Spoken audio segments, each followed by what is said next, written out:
गोविंद हरे मुरारी, हे नाथ नारायण वासुदेवा। वैशाख महात्म्य 17वां अध्याय। ऋषिपुत्र दंतिल और कोहल का शाप मुक्त होना। श्रुत कीर्ति बोले, हे मुनीश्वर, मैंने वैशाख के लोक और परलोक दोनों के फलदायक सब धर्म सुने, परंतु सुनते सुनते अभी मेरी तृप्ति नहीं होती। अतएव भक्ति मुक्ति के दाता विष्णु भगवान को प्रसन्न करने वाले दिव्य धर्मों का वर्णन करिए। राजा के इन वचनों को सुनकर अति प्रसन्न हो श्रुतदेव बोले, हे राजन, मैं पाप नष्ट करने वाली एक कथा और कहता हूँ, तू चित्त लगाकर सुन, जो वैशाख के धर्म संबंधी मुनियों द्वारा प्रसिद्ध है।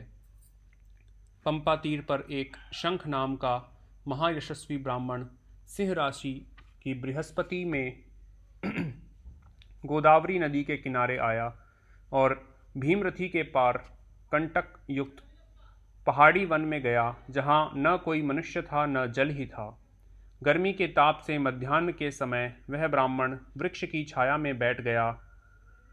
उसी समय वहाँ एक दुराचारी व्याध, जो कि धनुष लेकर आया था और दूसरे यमराज के ही समान था, अर्थात वो दूसरे यमराज के जैसा दिखता।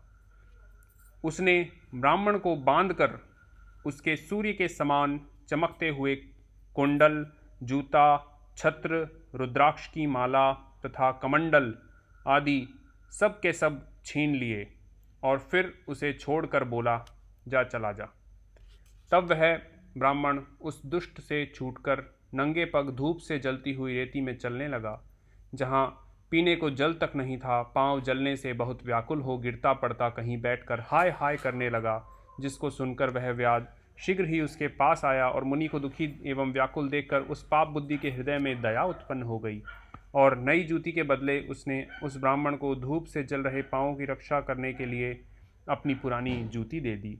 उन जूतों को लेकर ब्राह्मण अत्यंत सुखी हो व्याध को आशीर्वाद देने लगा कि तू सुखी हो, तेने वैशाख में जो यह दान किया है, इससे तेरे पुण्य उदय हो आए हैं, जिनके प्रभाव से विष्णु भगवान भी प्रसन्न हो जाते हैं। ऐसे वाक्य सुनकर व्याध अत्यंत विस्मित हो ब्राह्मण से बोला, हे महाराज, मैंने आपकी वस्तु ही आपको दी है, इसमें भला मेरा क्या पुण्य है। हे ब्राह्मण, आपने जो वैशाख की प्रशंसा की है, तो वैशाख धर्म क्या है, उसका क्या फल है और हरि कौन है, सो मुझसे कहिए। व्याध के ऐसे वचन सुनकर शंख मुनि प्रसन्न हुए और वैशाख की प्रशंसा करने लगे कि सब धर्मों का फल तो जन्म जन्मांतर से मिलता है, परंतु वैशाख में इस पापाचारी दुर्बुद्धि दुरात्मा लुब्धक व्याध ने पादत्राण दान किया है, जिसके प्रभाव से इसकी सद्बुद्धि हो गई है। संपूर्ण दान, तप, बड़े बड़े यज्ञ करने से तथा गया, गंगा, प्रयाग, पुष्कर, केदारनाथ, कुरुक्षेत्र, प्रभास, गोदावरी, कृष्णा, सेतुबंध, रामेश्वर, कावेरी आदि तीर्थ करने से विष्णु भगवान इतने प्रसन्न नहीं होते जितने वैशाख उक्त धर्म का निरूपण करने वाली कथा रूपी नदी में स्नान करने से प्रसन्न होते हैं।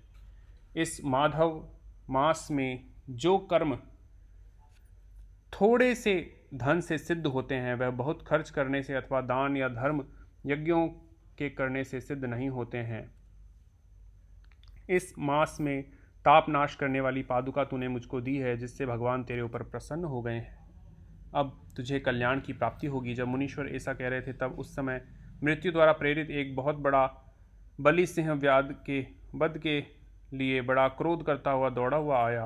वह बीच में ही देवयोग से देव कल्पित हाथी को देखकर पहले उसको मारने का महान उद्योग करने लगा। फिर उन दोनों सिंह तथा हाथी में घोर संग्राम हुआ, जिससे वे लड़कर थके हुए जमीन पर गिर पड़े और हाथी और दोनों एक दूसरे को पड़े पड़े देखते रहे।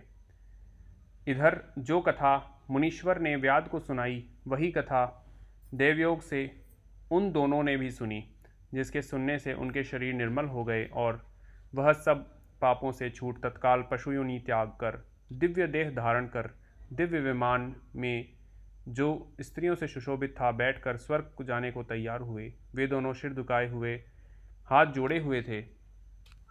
तब धर्म उपदेशक मुनिवर मार्ग में ऐसा वैभव देख विस्मित हो उनसे पूछने लगे कि तुम कौन हो, तुम्हारा जन्म दुष्ट योनि में क्यों हुआ? अकारण ही इस वन में एक दूसरे को मारने को क्यों उद्यत हुए? तुम्हारी मृत्यु कैसे हुई? हे निष्पापों, यह सब कथा विस्तार पूर्वक मुझसे कहो। मुनि के ऐसे कहने पर वे कहने लगे, हे मुनि, शाप दोष के कारण मतंग मुनि के दंतिल और कोहल नाम के हम 2 पुत्र उत्पन्न हुए। एक दिन हमारे पिता मतंग ब्रह्मर्षि, जो रूप यौवन से संपन्न थे, संपूर्ण विद्या एवं धर्मों के जानने वाले थे, हमसे कहने लगे, हे पुत्रों, मधुसूदन भगवान के प्रिय वैशाख मास में प्याऊ लगाओ और हवा करो, मार्ग में शीतल छाया एवं अन्न जल दान करो, प्रातः स्नान एवं भगवान का पूजन करो, जिससे संसार बंधन की निवृत्ति हो। इस प्रकार अनेक भांति से समझाया, परंतु दुर्बुद्धिवश हमारी समझ में कुछ भी नहीं आया और पिता के वाक्य सुनकर मुझ दंतिल को अत्यंत क्रोध आया और कोहल मदोन्मत्त हो गया। तब धर्म की लालसा वाले हमारे पिता ने क्रोधित होकर शाप दे दिया कि धर्म से विमुख पुत्र, कटुभाषी स्त्री एवं मूर्ख राजा को शीघ्र त्याग दें। जो लोभवश संसर्ग करता है वह 14 मनवंतर पर्यंत नरक भोगता है। हे दंतिल, अपने क्रोध के कारण तू सिंह होगा और मदोन्मत्त कोहल तू हाथी होगा। जब हम दोनों बहुत दुखी होकर शाप निवृत्ति के लिए प्रार्थना करने लगे, तब पिता ने शाप मोक्ष का उपाय बताया कि तुम दोनों पशु योनि पाकर थोड़े दिन पीछे एक दूसरे को मारने को उद्यत हो गए। उसी समय व्याध और शंख मुनि का वैशाख धर्म विषयक संवाद दैव योग से तुम्हारे कानों में सुनाई देगा। तब तत्क्षण तुम्हारी मुक्ति हो जाएगी और शाप से छूटकर पूर्व रूप धारण कर मेरे पास निवास करोगे। पिता के इस शाप से हमको पशु योनि मिली थी और देवयोग से यहाँ एक दूसरे की वध की इच्छा के लिए चले आए, पर आपका दिव्य संवाद सुनने को मिला, जिसके प्रभाव से तत्काल हमारी मुक्ति हो गई। इस प्रकार सब कथा कह मुनि को दोनों ने नमस्कार किया और मुझसे आज्ञा लेकर अपने पिता के पास चले गए। यह सब कथा दयानिधि मुनि ने व्याध को सुनाई। देखो वैशाख का कैसा महात्म्य है। जब मुनि ने इस प्रकार उससे कहा, तब व्याध अपने शस्त्र फेंक कर कृपालु, निस्पृह, प्रबल बुद्धि ऋषि से बातें कहने लगा। इस प्रकार 17वां अध्याय समाप्त हुआ। ओम श्री कृष्ण गोविंद हरे मुरारी, हे नाथ नारायण वासुदेवा। जय श्री कृष्ण भगवान, जय तुलसी माता, हरि प्रिय नमोस्तुते।